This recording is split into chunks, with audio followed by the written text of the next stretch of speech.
Rice Chex and Wheat Chex, the bite-sized cereals in the red and white checkerboard packages, present Space Patrol! High adventure in the wild, vast reaches of space. Missions of daring in the name of interplanetary justice. Travel into the future with Buzz Corey, Commander-in-Chief of the Space Patrol! In today's transcribed adventure, Buzz and Happy have just made an amazing discovery in an unexplored region of the planet Earth and are now descending a mountain with their spaceship carrying a metal chest. I'd like to open this chest right now, Commander. Maybe it'd explain the whole mystery. Look, we'll probably have to use an atomic torch. I just think if it hadn't been for that earthquake, the secret would have never been discovered. Just that. It's going to be tricky getting around this overhang. If we drop this box, it'll go shooting down the mountain like... Hey, Commander, what's that? I don't know. Some of these tropical birds make some weird noises. Snap, look above us. The rock's giving way. Oh, the rocket is another quake. We've got to get away from here fast. The whole top of the mountain's coming down on us.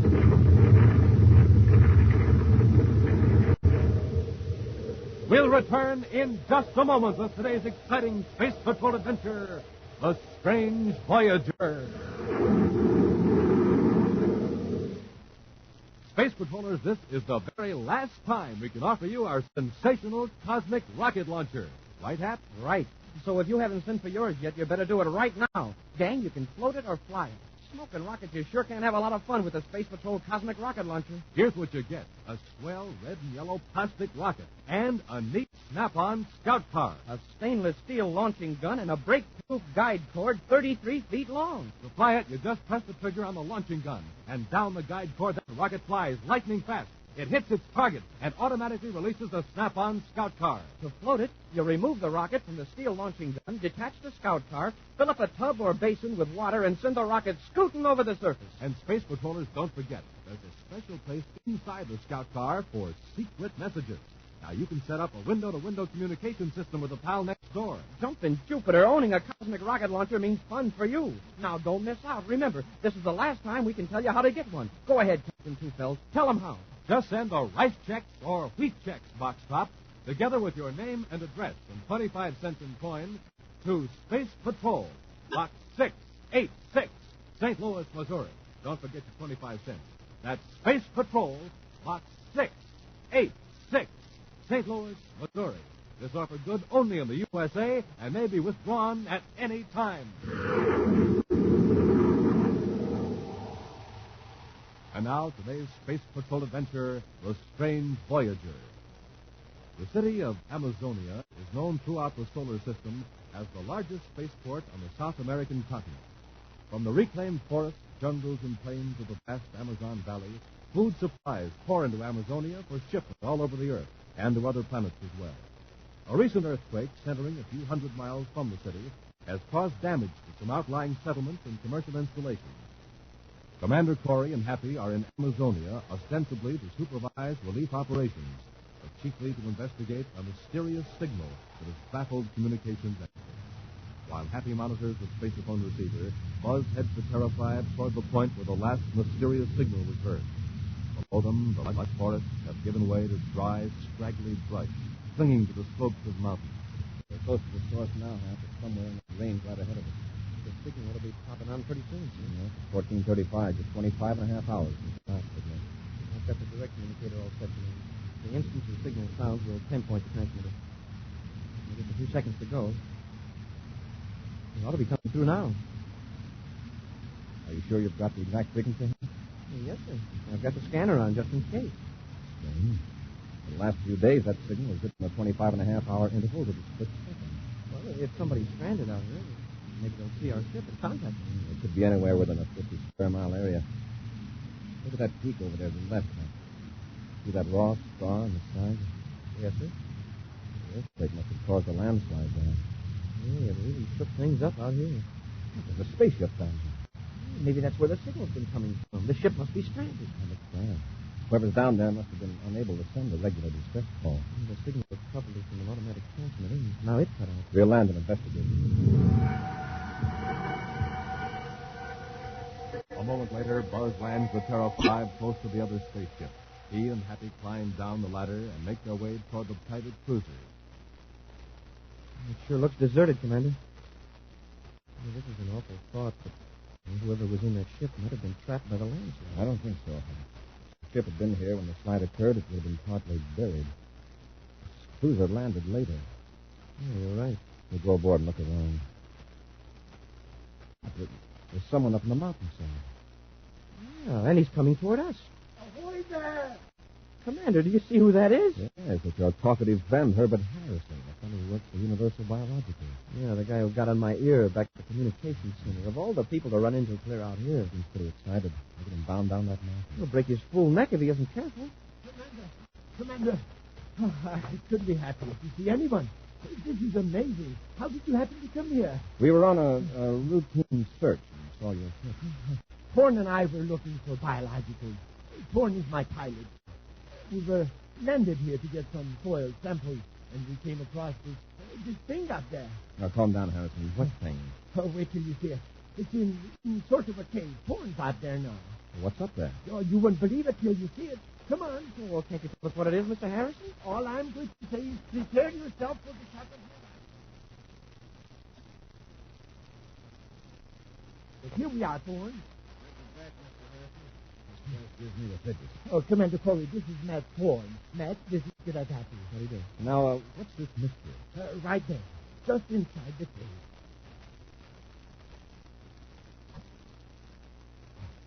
Nothing wrong. There's a man in there. Yes, and that's not all. He is alive. Alive? In that closed cave? Suspended animation. Yeah, but how did he get in there? How long has he been there? Wait a minute, Happy. Harrison, how do you know he's alive? Just read what it says on the side of the cave. See, it says in several languages. English, Spanish, German, Latin, French, and a lot of other ancient languages I can't read. Warning. This man is living under suspended animation. He can be revived. Instructions are in the steel cylinder fastened to the case. That's this thing here. But how long has he been in suspended animation? Look at his clothes. I've never seen anything like them. His clothes look like the type worn in Europe and the Americas in the middle part of the 20th century. The 20th century? Why, that's 1,000 years ago. You mean he... Oh, but, Commander, they didn't have suspended animation that long ago. Looks like they did, Cadet. I've had a chance to read this whole practice. Somebody named Dr. Jarnigan put this fellow in here in the year 1954. Why, then, that would make your guess correct, Commander. About the clothes, I mean. Oh, if we can revive him. Think what he could tell us about ancient history, about propeller-driven airplanes. Harrison, and all... how did you happen to find this cave? Well, lucky accident. Thorne and I saw this mountain from our ship. The quake damage and all. Just on the spur of the moment, I suggested we land and take some soil samples. For biologicals, you know. We're always looking for new cures for old diseases. We have this general area on our schedule, so we figured this was as good a place as any. Then Thorne saw the cave. I see. Harrison, did you or Thorne see any electronics equipment or hear any signals? No, today. After it was swept down the mountain by the landslide and operated for a few days before it cut off. Sure. We'll probably find it buried at the base of the mountain. We'll worry about that later. The important thing right now is to get this man to a well-equipped medical center and revive him. If we can be revived. Thorne and I will do anything to help, Commander. Sure. Now, good. It'll take the four of us to move that case down the mountain to our ship. Harrison, you and Thorne take that end of the case. Hap and I'll take the front end. Carefully, the four men carry their strange burden down the side of the mountain toward the spaceship. At last, the precarious journey is finished. Buzz orders them to set the case down beside the Terra fire. Set him down easy, man. Catch my breath and put him aboard the ship. Well, Commander, I suppose you'll be taking this fellow to Amazonia, to the hospital there. Well, that's the nearest place, but the Terra Medical Center is better equipped. What? Oh, that box in the cave. What's that? A large chest of some kind back toward the rear of the cave. Didn't you see it? Come to think of it, I remember something back there. And even if it's not needed to revive this man, it might contain valuable information. Well, let's get this man in the ship, then we'll go back after that chest. All right, all together now. Thorne, watch out, huh? Oh, my hand. What's the matter? Lizard had bit me on the hand.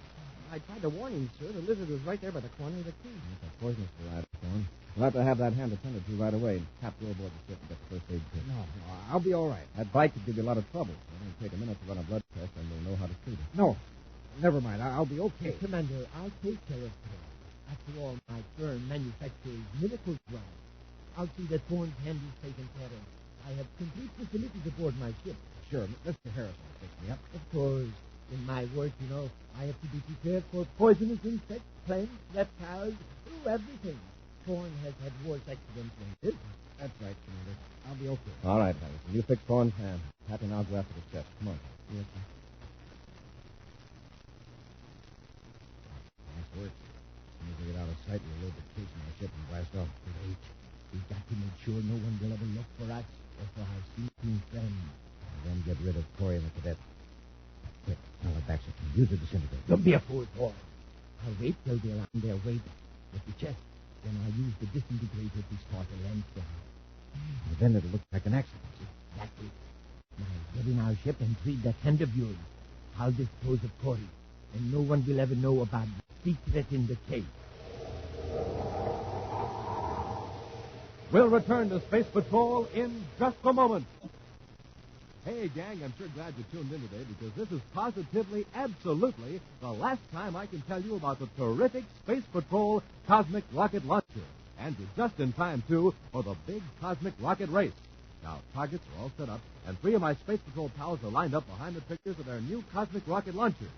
All 3 of them have been training mighty hard the last couple of weeks, and now they're going to see who's the quickest on the trigger of the stainless steel launching gun. All ready? On target. Blast off!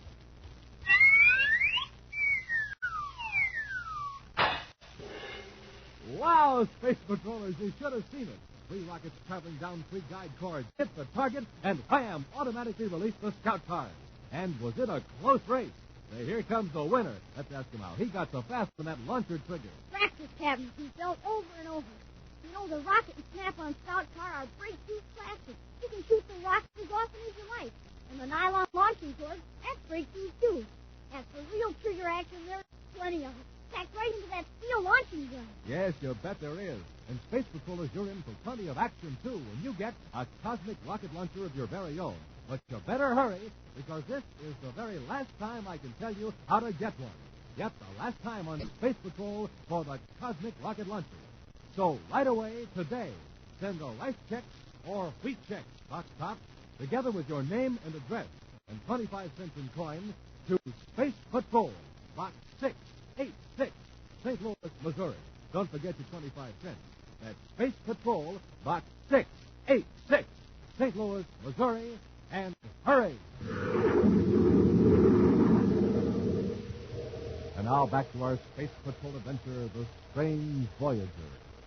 An earthquake in the interior of the South American continent on the planet Earth has uncovered a secret cave.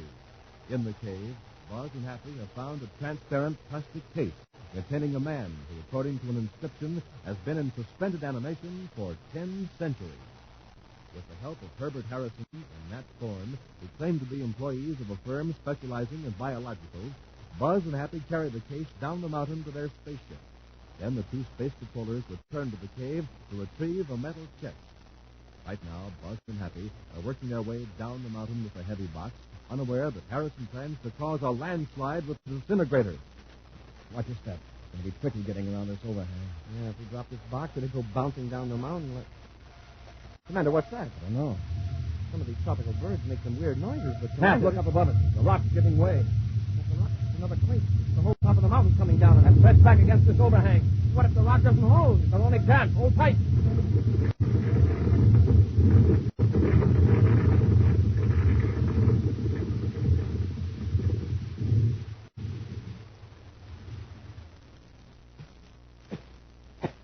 Okay, huh? A miracle. Yes. This overhang must be rooted in bedrock. Landslide passed completely over, down into the bank. If it wasn't for this shelf of rock, we'd be buried under tons of earth. Commander, the box. It's gone. Yes. Down there in the landslide. When we get down the mountain to the ship, we'll call the Space Patrol unit from Amazonia to look for it. Come on, let's get off the mountain before there's another landslide.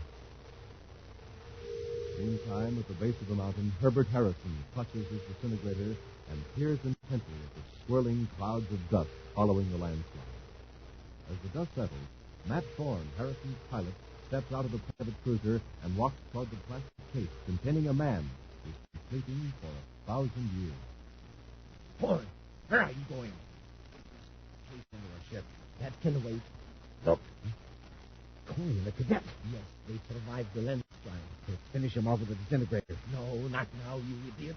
Do you want to spoil more than 1,000 years of planning? But here they come. Let them. It's our job to keep this mystery localized. Localized in this solar system until we can get away, understand? Yes, I understand. Then take this disintegrator. Get it out of sight. I'll handle Corey from now on. Plan 3 is in operation. I've lost my head for a minute. Oh, Commander Corey, cadet, you made it. Thorne and I have given you out for lost. The landslide passed over us. Well, how's Thorne's hand?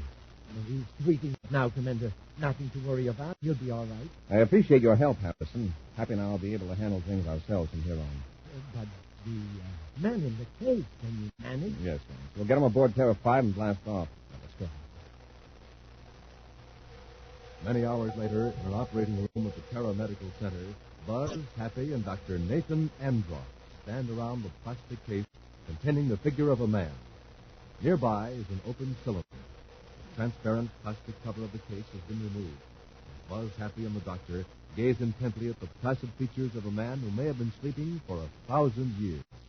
I followed the instructions in the cylinder, Commander. We should obtain results shortly, if we obtain them at all. And you didn't need anything in the chest that got lost. No, fortunately. Dr. Andrew, the man's smiling. He is alive. Yes, Cadet. The reviving procedure is amazingly similar to our present-day methods of terminating suspended animation. And according to Dr. Jonathan's message, his name is David Stern. But who was this Dr. Jarnigan? And how did Dr. Jarnigan ever get him to agree to such a crazy idea like this? Well, that's something we won't know until the man wakes up. Dr. Andross, when will that be? His body temperature is nearly normal. The pulse beat is increasing. The breathing is becoming deeper. And there's nothing abnormal about it. Well, no, except for one thing. We have not been able to classify his blood. And he has an entirely different type of blood? Yes, so it seems. Of course, the obvious explanation is that his blood was radically changed by the process that put him to sleep for 1,000 years. Oh, sure. Hey, he's coming to. His eyes are open. Could be a terrific shock. Can you hear me? Can you hear me? I hear you. You are not Dr. Jonathan. You're in a hospital. You're carrying out Dr. Jonathan's instructions. Everything's all right. Sure. I know. What's the date? When did you fall asleep? I went to sleep in 1954. What year is it now? We'll have a nice chat. Okay. Take it to me easy. What century? 30th. I do feel sort of drowsy. I guess if you sleep in 1,000 years, it gets to your body. Nothing else. He's asleep again. Amazing. Look at his calmer as if he'd only awakened from one night's sleep. Maybe a reaction later. When he wakes up again, Dr. Andross, call me. I'll be in the superintendent's office. In the secluded office in the administration section of the Terra Medical Center, Happy excitedly jots down questions to ask David Stern, the man who actually lived on Earth in the 20th century. Commander Corey, however, seems gravely troubled. Something worrying you, Commander? Something about this Stern case that doesn't ring true. Dr. Jarnigan, for example. He made a discovery nearly 1,000 years ahead of his time. Yet none of our research experts could find any mention of a Dr. Jarnigan in an old 20th century medical record. He kept all of his work a secret. Impossible. Another thing. What happened to that space offense? How did it happen that Harrison and Thorne were there before us? Oh, they were looking for biologicals. So they claim. But I checked in those two men. Universal Biologicals has no one named Herbert Harrison or Matt Thorne working for them. What? Then what's Harrison's game, anyway? I don't know. Yeah. But Harrison and Thorne aren't in South America hunting biologicals. They're right here in Terra.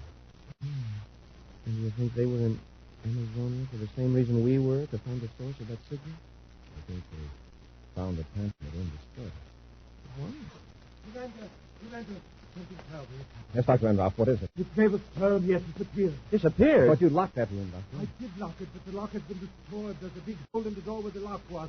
I will order the entire hospital searched from top to bottom. All right, Doctor, do that, but I don't think you'll find Stern But here. where could he be? I know 2 men who might be able to answer that question. Come on, Happy. Travel box in the paramedical center. In a small apartment, 2 men carefully go over every inch of the walls and furniture with a small instrument that projects an almost invisible cone of violet light. A third man sits and stares at them, a placid smile on his face. Well, this about does it. We've covered everything with the eradicator beam. All right. Now, Stern, don't touch anything. Stern, do you hear me? Yes, I hear you. Let's get to the spaceport.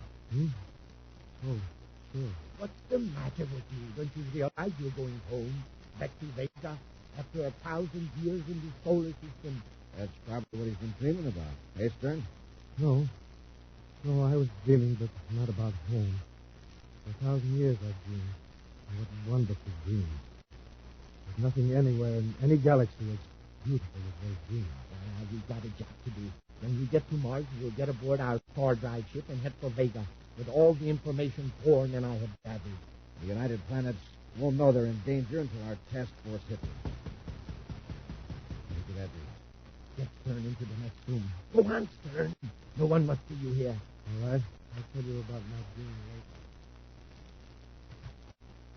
Now, whoever it is, I'll do the talking. Yes? Well, it's Commander Corey. This is the travel. I figured it would be. You finished your search for biologicals very quickly, didn't you? I was called back from the firm. I'd like to talk to you. Mind if I come in? Come right in, both of you. Thanks. Come on, Happy. Yes, sir. Sit down, gentlemen. Yeah, make yourselves at home. How's your hand, Thorne? Oh, just fine. And that's it. I'd like to take a look at it. Completely healed. Remarkable. I told you we were well equipped to handle field emergencies. I see. Well, Harrison, I thought you might like to know about the suspended animation case. Oh, the man in the cave. I was going to ask about him. How is he? He disappeared from the hospital. Before I came here, I thought you might help us find him. Why, I'd like to help if I can, but searching for missing persons is a little out of my line. What is your line, Harrison? I told you, biological. I'm field survey agent for university. Never heard of you or of Thorne. There must be some mistake. I've been with them for years. What's in the next room? It's just a bedroom, Commander. And if I have a look? Come on, Happy. Stay right where you are, both of you. Get your hands up. Better do as Thorne says. Your solar system blood guns are crude, but quite effective. And David Stern is here. Yes, but he won't be for long. Thorne and I are taking him home after we dispose of you. And just where is home? Some other solar system, I suppose. You are right, Commander. Stern, Thorne, and I are from the constellation you call Lyra. To be exact, from the planetary system of the star Vega. Not a lot. From another star system. Yes, Skipper. If you hadn't escaped the landslide, Thorne and I could have taken Stern away, and no one would have ever known that spies from another solar system had been among you. Well, then Stern hasn't been in suspended animation for 1,000 years. Oh, yes, he has. But there never was a Dr. Jarnigan. Stern arrived on your planet Earth before your era of space travel. He lived among you, learned your ways, your weapons. So your people could attack us, is that it? Yes. In 1954, he was ready to return to Vega. But this star drive wouldn't function. So he destroyed the ship and concealed himself in that mountain under suspended animation. Why all this hocus-pocus about Dr. Jarnigan and hiding the instructions in the cylinder? In case Stern was ever found, we wanted no one to suspect he came from another solar system. What about the spacephone signal? Is that what brought you here from Vega? No. Thorne and I have been here for about 2 years. The earthquake in South America opened Stern's hiding place. Harris and I were on Mars at the time. We picked it up and came here to get Stern. Then you destroyed the transmitter. No, it was destroyed automatically when we were within a few yards of it. That was part of the original plan. There must be nothing to suggest that David Stern was not of the solar system. The transmitter, because of its unique design and strange materials, would have given away our secret. And Happy and I are the only people in this system that know about the coming attack from Vega. That is correct. In a moment, both of you will disappear. be disintegrated. Then when Stern and Thorne and I arrive at Vega with our data, our task force will blast off to transfer you. When do they expect you? They don't. Thorne and I are one of 100,000 units scattered all over this galaxy. We are regarded as lost until we return. Let's finish them off and get going. All right, Thorne. I'll get the disintegrator. In the room. Keep them covered, Thorne. I'll be right back. Pat, get Harrison. I'll handle Thorne. Yes, sir. Drop that blaster, Thorne. Stern, get the disintegrator. Stern, do you hear me? I'm here, Harrison. Let them have it. I'll take care of everything, Harrison. Break loose, Thorne. Break loose so Stern can use the disintegrator. No. Hurry, Stern. Let them have it. Sure. Everybody, stay right where you are. Man, she got Thorne and Harrison. That's too bad. This isn't a disintegrator. As you see, my friends are lying on the floor, asleep. Please don't try to attack me, or I'll be forced to use this on you. Hold it, Captain. Stern, what's that weapon you've been doing? Weapon? It's not a weapon. It's a blessing. If you only knew its effect, you'd beg me to use it on you. It knocked out your pals, Harrison and Thorne. They're asleep. Asleep the way you found me in the cave. Why'd you turn it on them instead of us? Because they're my friends. I want them to know the bliss of wonderful dreams. Everlasting dreams of beauty and peace. The dreams I enjoyed for 1,000 years. And you don't want them to go back to Vega. No. My people would only return here and bring war and pain and sorrow. The solar system is safe from invasion. Cap, take that suit and let his hand and be careful. Yes, sir. In just a moment, a preview of next week's exciting Space Patrol adventure brought to you by Nestle's Quick for the greatest tasting chocolate milk and those famous Nestle's chocolate bars. Last call! Last call! Space Patrollers, this is absolutely the final time we'll ever be able to offer you the great cosmic rocket launcher. You've got to act fast. Now remember, included in this terrific offer are the break-proof plastic rocket, the stainless steel firing gun, the 33 feet of tough nylon cord, and the plastic scout car, which is launched automatically in midair. Yes, you get all of them, and here's what you do. Ask Mom to get the big brown and yellow can of Nestle's Quick, the product that makes the richest, most delicious chocolate milk in the universe. Then you send the special premium panel from the label or the lid from the can of Quick, together with your name and address and 25 cents in coins, to Space Patrol, Box 686, St. Louis, Missouri. That's Space Patrol, Box 686, St. Louis, Missouri. And do it right away, because this is the last call. Last call. And now, a preview of next week's exciting Space Patrol adventure. Buzz and Happy are locked in an airtight chamber on Neptune's third moon by a criminal trying to force them to reveal Space Patrol's secrets. Rorschach must be crazy. Just locking us up in here isn't going to make us talk. Listen. Hear that? Yes, sir. Sounds like some sort of a pump. You notice anything about the air in here? Now that you mention it, it's sort of hard to breathe. They're pumping the air out of the chamber. We've only got two choices. Press the alarm button or suffocate. Be sure to join us next week for the thrilling story, The Red Demon of Venus. Space Patrol, created by Mike Moser, starring Ed Cameron as Commander Corey and Lynn Osborne as Cadet Happy, was written by Lou Houston, produced and directed by Larry Robertson, executive producer Mike Dever.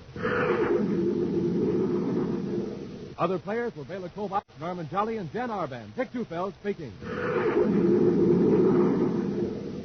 Now, don't forget to tune in next Saturday and every Saturday for exciting action on Space Patrol.